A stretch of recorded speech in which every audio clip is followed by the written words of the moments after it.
The Inchin's fury dropped out of hyperspace at the edge of the Proxima system like a hammer falling from heaven. Admiral Park Ji-ho stood on his command bridge, watching the tactical display with calm eyes. Around him, his crew worked with the quiet efficiency that came from years of training together. The ship itself was a monument to human military thinking. Where alien vessels were sleek and graceful, the Inchin's fury looked like a flying mountain of metal and weapons. It stretched nearly 3 kilometers from bow to stern, covered in armor plates thick enough to stop anti-ship missiles. Gun turrets bristled from every surface, and shield generators hummed with barely contained power. "Report," ordered Park, his voice carrying the authority of someone who had spent his life preparing for this moment. "Devourer fleet detected. At the outer system," replied Sensor Officer Kim. "Minho. Estimated count 3,012 vessels. The largest one is—" He paused, checking his readings again.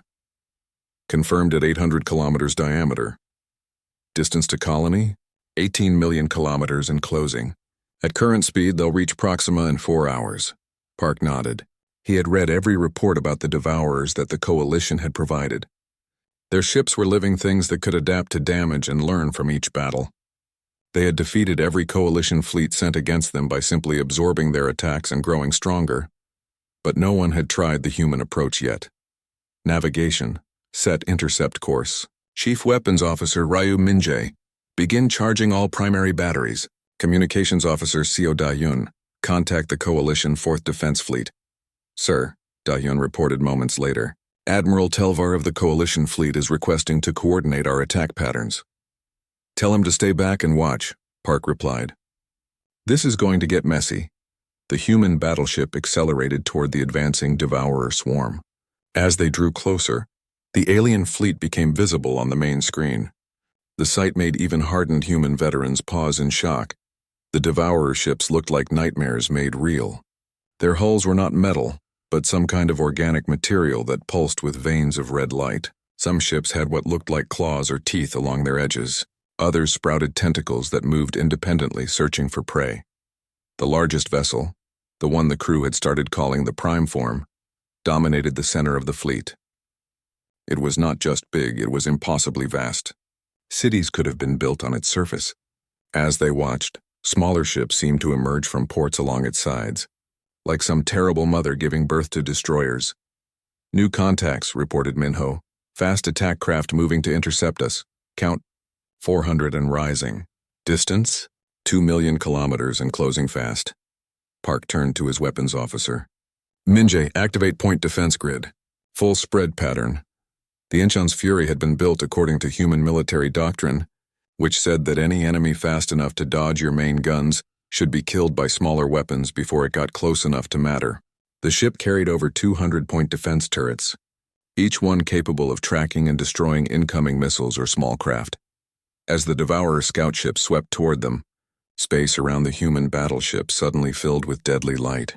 Plasma bolts, laser beams, and kinetic rounds created a storm of destruction that no small craft could survive.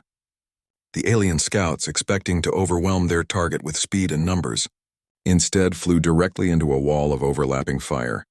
Explosions lit up the darkness as dozens of Devourer craft were destroyed in seconds. But these were not normal explosions. When the alien ships died, their organic hulls burst like infected wounds, spraying biomatter and energy in all directions. Sir, called Chief Engineer Choi Hyunwoo from his station, the debris from those ships is giving off unusual readings. Some kind of regenerative capability. Noted, Park replied. Continue firing. Don't let any debris reach our hull. The point defense grid continued its deadly work, creating a sphere of destruction around the Inchin's fury. More scout ships died, but Park noticed something troubling. Each wave of attackers lasted slightly longer than the last. The Devourers were learning, adapting their flight patterns to avoid the worst of the defensive fire. Distance to main fleet? He asked. 500,000 kilometers. They're deploying into attack formation. Through the main screen, Park could see the enemy fleet spreading out like a vast net. Ships the size of skyscrapers moved to surround his vessel, while others hung back to provide support. It was a classic encirclement tactic, one that had worked against every coalition force they had faced. But Park had no intention of letting them complete their maneuver. All stop, he ordered. Bring us to a complete halt. Navigation Officer Han Jiwoo looked confused. Sir, stopping will make us an easier target. That's the idea, Park replied with a grim smile. Minji, target the largest concentration of enemy ships. All main batteries, maximum power. Fire when ready. The Inchin's Fury carried 12 main gun turrets, each one mounting a plasma cannon capable of cracking a small moon. When they fired together, the energy release was visible from orbit. 12 beams of superheated matter lanced out across space, converging on a cluster of devourer vessels. The aliens had learned to absorb and redirect energy attacks from their battles with the Coalition. But they had never faced anything like this. The sheer amount of power overwhelmed their absorption capacity. 6 devourer ships simply vaporized in the first salvo. Target destroyed, reported Minjay. Acquiring new targets. Fire at will, ordered Park. Don't give them time to adapt. The human battleship began a devastating bombardment that lit up space like a small star. Unlike Coalition ships, which fired precise shots at specific targets, the Inchin's Fury simply filled entire areas of space with destructive energy. The Devourers tried to adapt, but the humans switched weapon types faster than they could adjust. Plasma beams gave way to kinetic projectiles. Energy weapons switched to particle beams. When the aliens developed defenses against one type of attack, 3 other types were already hitting them. But the Devourers were not helpless. As the human ship continued its bombardment, larger vessels began moving closer. These were not scouts or frigates, but full-sized warships with their own terrible weapons. Incoming fire, warned Minho. Bioenergy beams, multiple sources. The alien weapons struck the Inchin's Fury with the force of nuclear explosions, but instead of the catastrophic damage they had inflicted on Coalition ships, the human vessel simply absorbed the hits. Its thick armor glowed red-hot but held. Emergency systems kicked in automatically, rerouting power and sealing damaged sections. Damage report, called Park, still standing calmly at his command position. Forward armor breached on decks 12 through 15, reported Hyunwoo. Sealing bulkheads now. Shield generators at 80% capacity. All weapons operational. The Coalition observers watching from a safe distance could hardly believe what they were seeing. A single human ship was holding its own against hundreds of devourer vessels, not just surviving but actually winning the exchange. How is this possible? Admiral Telvar whispered on the communication channel. Commander Sora, who had requested permission to observe the battle, answered him. This is how humans fight. We don't try to avoid damage. We plan for it. As if to prove her point, the Inchin's Fury continued firing even as more alien attacks struck its hull. Sections of armor were torn away. Weapon turrets were destroyed and atmosphere vented from ruptured compartments. But the ship kept fighting. Sir, called Dayun, the prime form is moving. It's heading directly toward us. Park looked at the tactical display and saw the massive alien vessel advancing like a living moon. Its surface was covered with weapons the size of city blocks. When it fired, the energy beam that struck the human ship was so powerful it overloaded several sensor systems. Now we see what this ship was really built for, Park said quietly. All hands prepare for close combat. The Inchin's Fury began rotating slowly on its axis, bringing fresh weapon batteries to bear while giving damaged sections time to cool. It was a tactic no Coalition ship could attempt.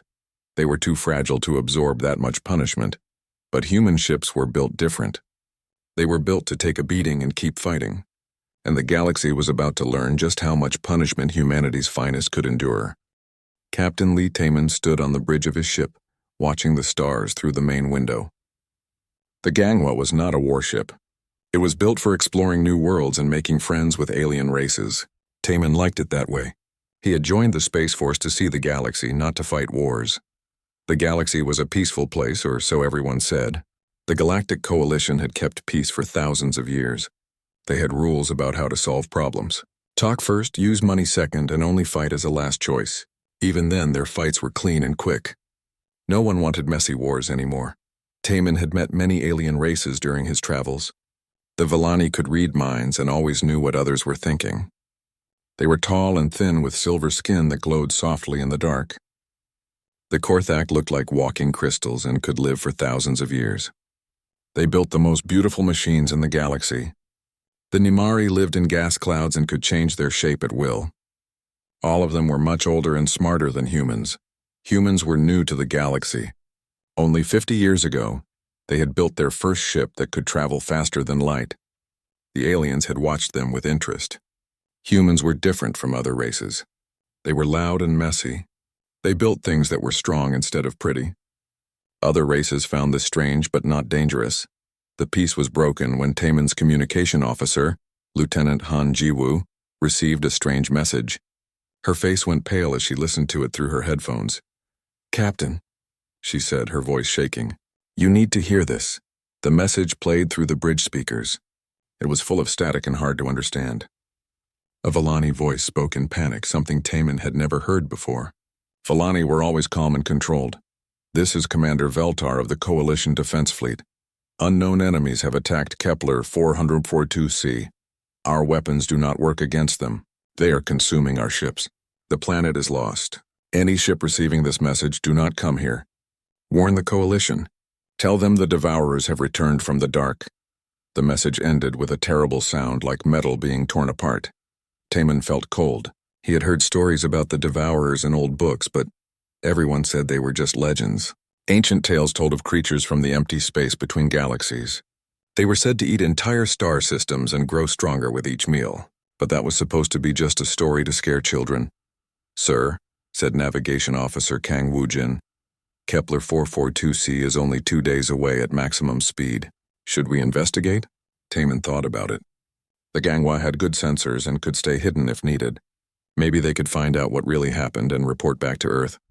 "Set course for Kepler 442c, he ordered. "But we go in careful. If we see any danger, we run immediately." 2 days later, they arrived at the edge of the Kepler system. What they found made everyone on the bridge gasp in shock. The system was dying. The beautiful blue planet that once held millions of people was now dark and covered in strange metal growths. The 3 moons that orbited it were gone, leaving only empty space. Ships floated dead in the void, but they looked wrong. Their metal was twisted and covered in organic material that pulsed with red light. "Captain," whispered sensor operator Im Naeon, "I'm reading massive energy signatures throughout the system. Whatever did this is still here." As if her words had summoned them, shapes began to emerge from behind the dead planet. They were ships, but not like any ships Taemin had ever seen. They looked alive. Their hulls breathed, and their weapons looked like giant claws or teeth. Some were small, about the size of fighters. Others were as big as space stations. The largest one was beyond imagination. It was the size of a small moon, covered in spines and glowing veins. Smaller ships swarmed around it like insects around a nest. This had to be their leader. "They're moving toward us," reported Woojin, his voice tight with fear.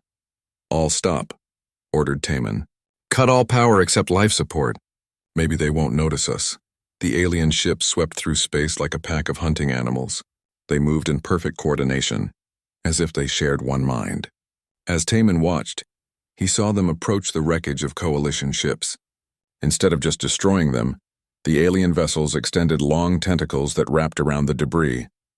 The metal dissolved and was absorbed into their hulls. They were literally eating the remains of their enemies. "My God," whispered Chief Engineer Choi Hyunwoo. "They're not just destroying. They're consuming everything." One of the smaller alien ships passed close to the Gangwa. Taemin held his breath, hoping their passive stealth would keep them hidden. The creature ship paused as if sensing something, then moved on. They had not been discovered. After an hour that felt like a year, the alien fleet gathered around their massive leader. Then, as suddenly as they had appeared, they vanished into hyperspace, heading deeper into Coalition territory. Taemin knew he had to warn someone, but the Coalition was too far away. Earth was closer, but would anyone believe him? He made his decision. Jiwoo, send an emergency message to Earth Defense Command. Tell them what we've seen.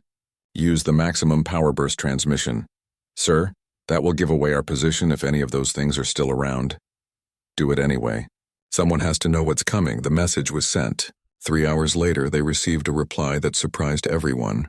Admiral Park Ji-ho of the battleship Incheon's Fury was already on his way. The message was short but clear. Hold position. Help is coming. Do not engage the enemy under any circumstances. Taemin had heard of the Incheon's Fury. It was Earth's newest and most powerful warship. Unlike the elegant vessels favored by the Coalition, it was built like a fortress. The aliens thought human ships were ugly and crude. Maybe that would be an advantage. As they waited in the dark system, watching the dead planet spin slowly in the void, Taman wondered if one human ship could make any difference against such terrible enemies. The Coalition had been preparing for war in their own way for thousands of years. Their ships were beautiful works of art, designed to fight with precision and grace. But the Devourers had destroyed them easily. Perhaps it was time for a different kind of warfare. Perhaps it was time for the human way. Far across the galaxy, in the floating city of Nexus Prime, the Coalition's greatest minds gathered in emergency session. The meeting hall was a marvel of alien engineering, with walls made of living crystal that glowed softly and changed color based on the mood of those inside. Right now, the walls pulsed an angry red. Valani tactician Eshiravar stood at the center of the room, his silver skin dim with worry. His large black eyes looked at each council member as he spoke. The Valani never needed to raise their voices because they could project their thoughts directly into other minds. "The reports are confirmed," he said, his mental voice reaching every being in the room. 17 systems have gone dark in the past week. The pattern matches the ancient records of the Devourer attacks from 10,000 years ago. Korthak engineer Zilmoth chimed like a bell as she shifted her crystalline body. When Korthak spoke, their words came out as musical tones that had to be translated by computers. "Our ancestors believed the Devourers were destroyed in the last war," her voice box translated. "How can they have returned?" "They were never destroyed," said Nimari Commander Forex, his gas form body swirling in its containment suit. "They were only driven back to the dark space between galaxies. We hoped they would never return." The council chamber filled with worried murmurs in a dozen different languages. The Coalition had faced many challenges over the centuries, but never anything like this. Their way of fighting was based on careful planning and minimal force. They used their superior technology to disable enemy ships without destroying them completely. It was civilized warfare, but the reports from the lost systems told a different story. Coalition fleets had tried their standard tactics against the Devourers. They had used precise energy beams to target weapon systems. They had deployed electromagnetic pulses to shut down enemy electronics. They had even tried negotiation, broadcasting messages of peace in every known language. Nothing had worked. The Devourers simply absorbed the energy attacks and grew stronger. They showed no interest in talking. Worst of all, they learned from each encounter. By the third battle, they had adapted to every Coalition weapon and tactic. "We need a new approach," said Eshiravar. "Our traditional methods are not working." "What about the humans?" asked a quiet voice from the back of the chamber. Everyone turned to look at Commander Yim Sora, one of the few humans serving in the Coalition military. She was young by galactic standards, only 35 years old, but she had proven herself in several minor conflicts. Her ship, the Soul Light, was a hybrid design that combined human engineering with alien technology. "What do you mean?" asked Zilmoth. "Human military doctrine is different from ours," Sora explained. "We don't try to fight clean wars. We fight to win, no matter what it costs." The alien council members looked uncomfortable. They had seen human military exercises and found them disturbing. Human ships were built like mobile fortresses, covered in armor and packed with redundant systems. Their weapons were designed to cause maximum damage rather than precise surgical strikes. "Surely you don't suggest we abandon our principles?" asked Forex. "I suggest we consider that our principles might not be enough against an enemy that doesn't share them," Sora replied firmly. Before anyone could respond, alarms began blaring throughout Nexus Prime. Emergency lights bathed the chamber in flashing blue. A communication officer rushed into the room, his breathing apparatus hissing with excitement. "Commanders," he gasped, "we're receiving reports from the Kepler system. The Devourer fleet has been spotted moving toward the core worlds. Estimated arrival at Proxima Colony 18 hours. The chamber erupted in panic. Proxima Colony was home to 50 million beings from dozens of different species. It was also the location of the Coalition's main shipyards. "How large is their fleet?" demanded Eshiravar. "At least 3,000 vessels, sir, including one ship that's—" The officer checked his readings again. "Approximately 800 kilometers in diameter." Shocked silence filled the room. The largest Coalition ships were barely 2 kilometers long. An 800-kilometer vessel was not a ship.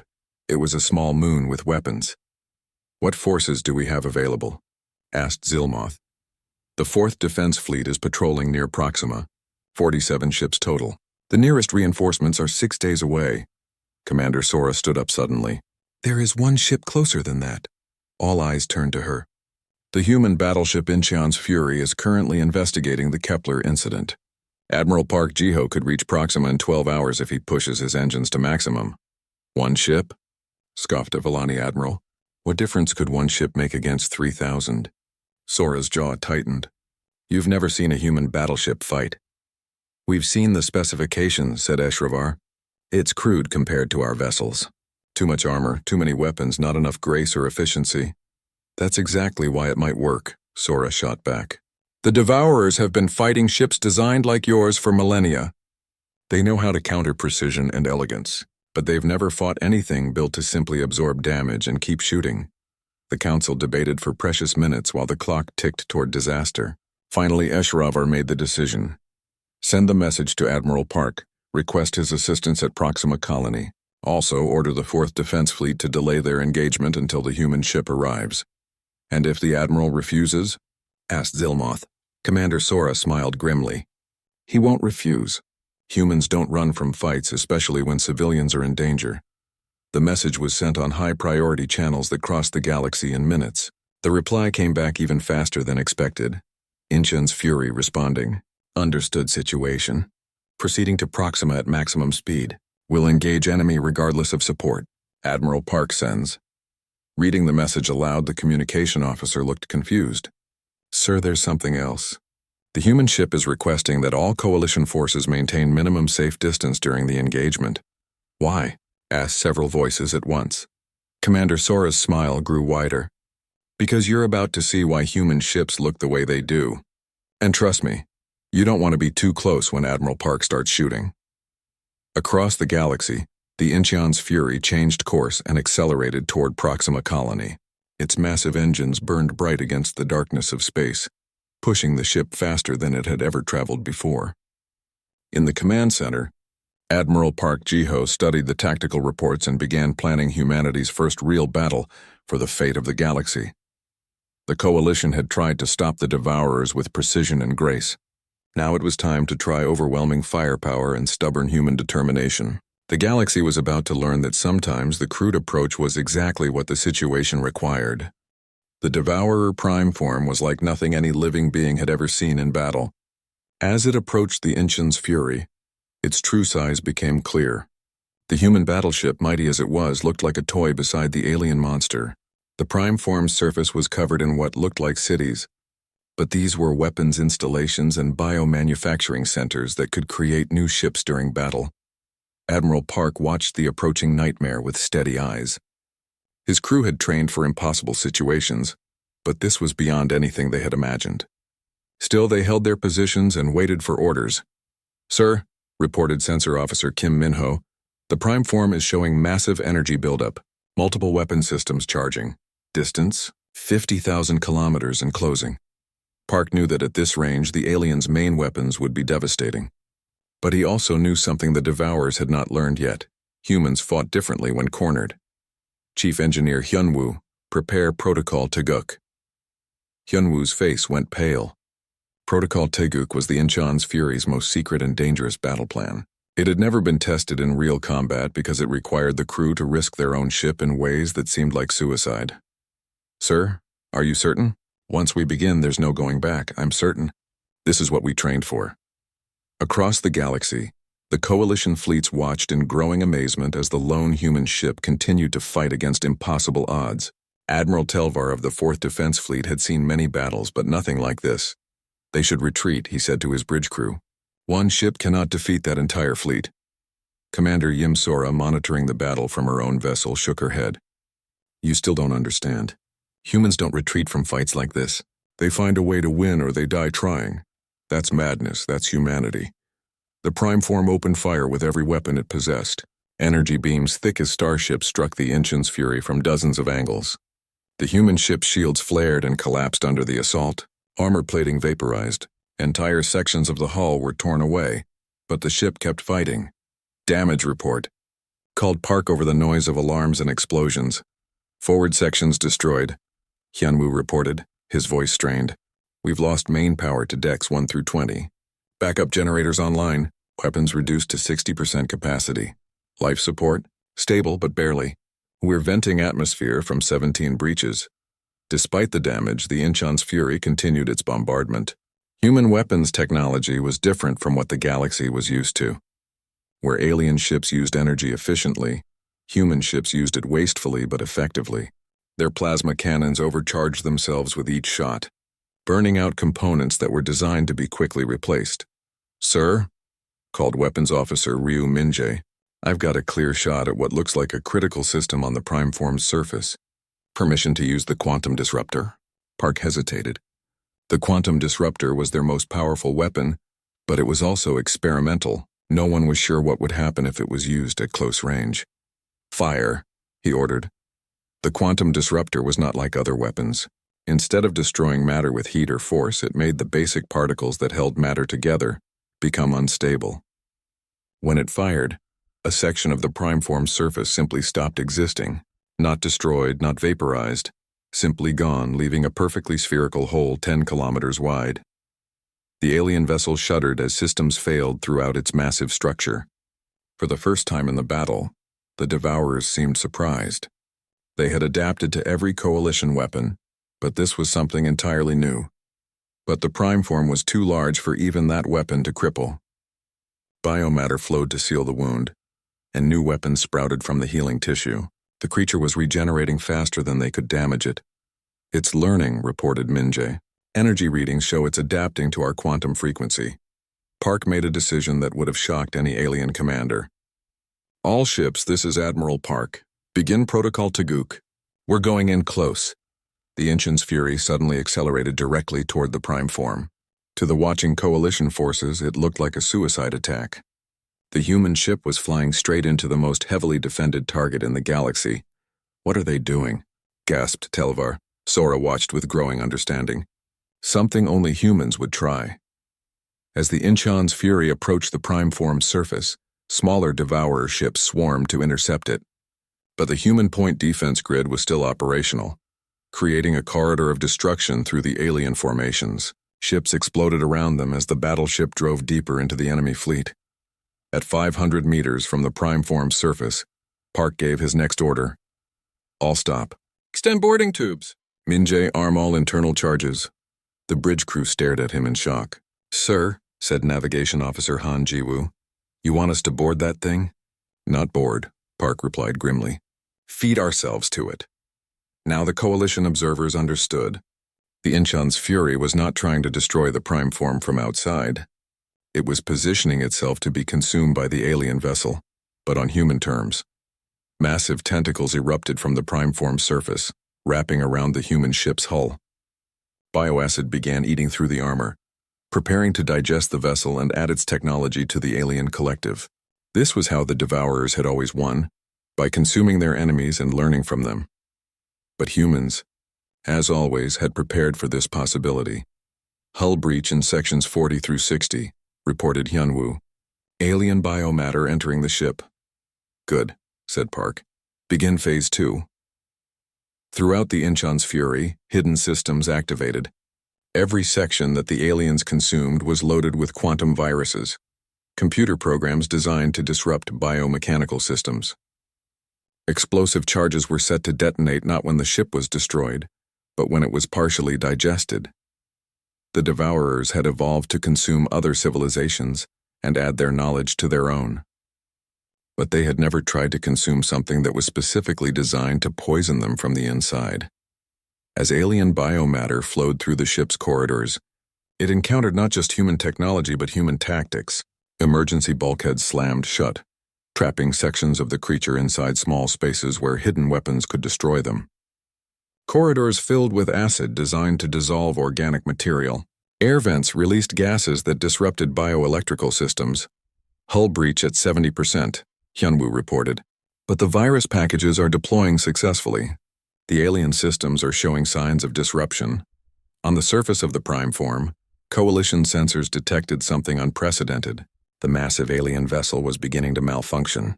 Its perfect coordination was breaking down as human chaos theory infected its biomechanical systems. "Impossible," whispered Telvar. "They're poisoning it from inside." The prime form writhed in space, its surface rippling with pain. For the first time in millions of years, a Devourer ship was experiencing something it had never felt before. System failure caused not by external damage, but by internal corruption. Admiral Park watched his ship being consumed and smiled grimly. "All hands prepare for final phase. This is what we trained for." The Incheon's fury was dying, but it was taking the prime form with it. And across the galaxy, coalition forces were learning a new lesson about warfare. Sometimes the only way to defeat an enemy that consumed everything was to make yourself poisonous enough to kill them from the inside. The human way of war was about to claim its first major victory. The death of the prime form was unlike anything the galaxy had ever witnessed. For millions of years, Devourer vessels had been perfect predators, consuming civilizations and growing stronger with each victory. But now, the greatest of their ships writhed in agony as human-designed chaos spread through its biomechanical systems. Admiral Park stood on what remained of his bridge, watching through cracked viewports as alien biomatter continued to consume his ship. Emergency lighting cast everything in a hellish red glow, and the deck vibrated with explosions from deep within the vessel's hull. "Status report," he called out, his voice calm despite the disaster surrounding them. Chief Engineer Choi Hyunwoo's voice came through the damaged communication system, broken by static. "Sir, quantum virus deployment at 80%. The aliens' coordination systems are breaking down. But we're losing life support on most decks. Crew status? 60% of personnel evacuated to the core sections. Emergency bulkheads are holding, but barely." Park nodded.